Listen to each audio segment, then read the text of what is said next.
もうこれで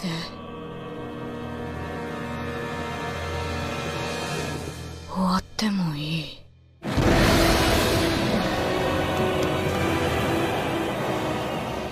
Salut les tunines, c'est Loïc, j'espère que vous allez bien. Aujourd'hui on se retrouve pour parler de mon manga préféré, Hunter x Hunter. Et plus précisément aujourd'hui on va s'intéresser à un grand débat, Meruem contre Gon adulte, qui gagne? Alors pour répondre à cette question, il faut qu'on s'intéresse bien sûr aux caractéristiques des deux personnages avec leurs points forts et leurs points faibles, mais aussi à tous les éléments qu'on a en faveur de Gon et aussi tous les éléments qu'on a en faveur de Meruem dans le manga et dans l'anime.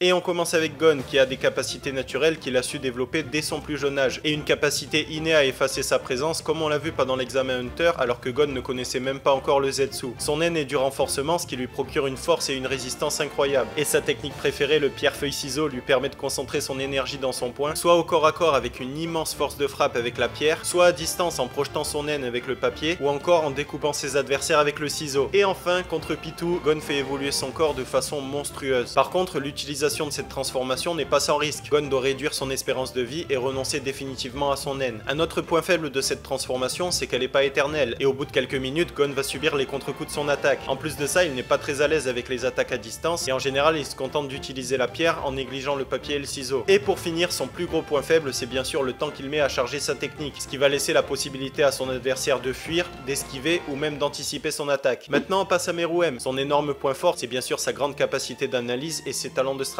Et pour preuve, il est parvenu à défaire les plus grands champions du monde de jeux de stratégie comme les échecs en seulement quelques parties. En plus de ça, il est extrêmement tenace et persistant, et grâce à ses efforts, il parvient à déceler les tendances d'attaque de ses adversaires. Et il est capable d'utiliser le N, ce qui va lui permettre de débusquer ses ennemis même s'ils vont effacer leur présence. Il est aussi très fort, rapide et précis, et il est capable de maintenir sa concentration pendant de très longues heures. Et enfin, quand il assimile Youpi et Poufou, l'ensemble de ses capacités sont décuplées. Par contre, son plus gros point faible, c'est sa tendance à se croire toujours supérieur aux autres et à sous-estimer son adversaire. C'est pour ça qu'il n'hésite pas à encaisser des attaques sans même se donner la peine d'esquiver. Un autre de ses points faibles, c'est ses capacités de naine qui semblent assez limitées. En général, il va pas utiliser de technique, il se contente d'attaquer son adversaire avec des attaques qui sont rapides, fortes et précises.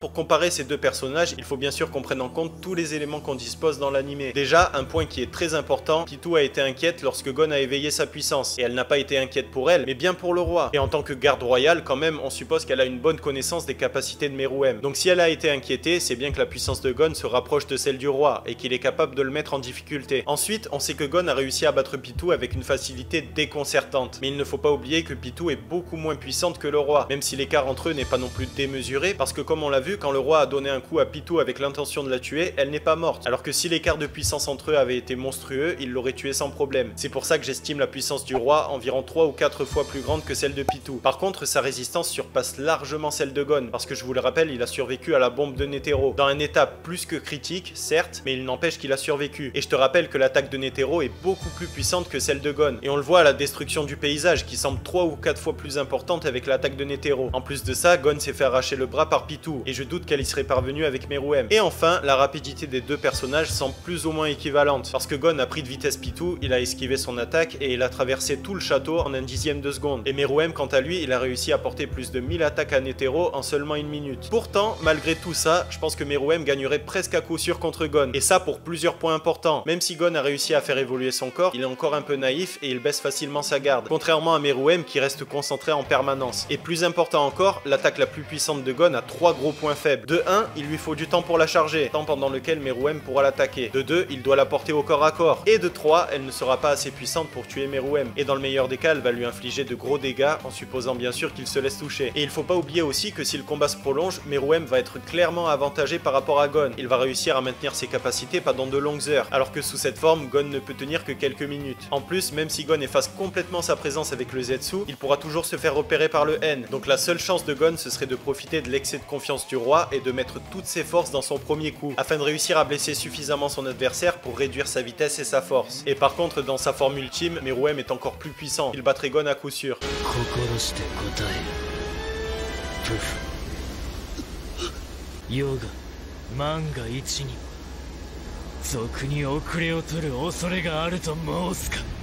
Et voilà pour cette vidéo, j'espère qu'elle vous a plu. Si c'est le cas et que vous voulez me soutenir comme d'hab, pensez à la liker et à vous abonner. N'hésitez pas à me dire en commentaire votre avis sur ce débat et si vous avez d'autres débats que vous voulez que je traite dans les prochaines vidéos. On se retrouve super vite en tout cas pour une nouvelle vidéo, un nouveau manga et en attendant que la force vous anime les tune-in.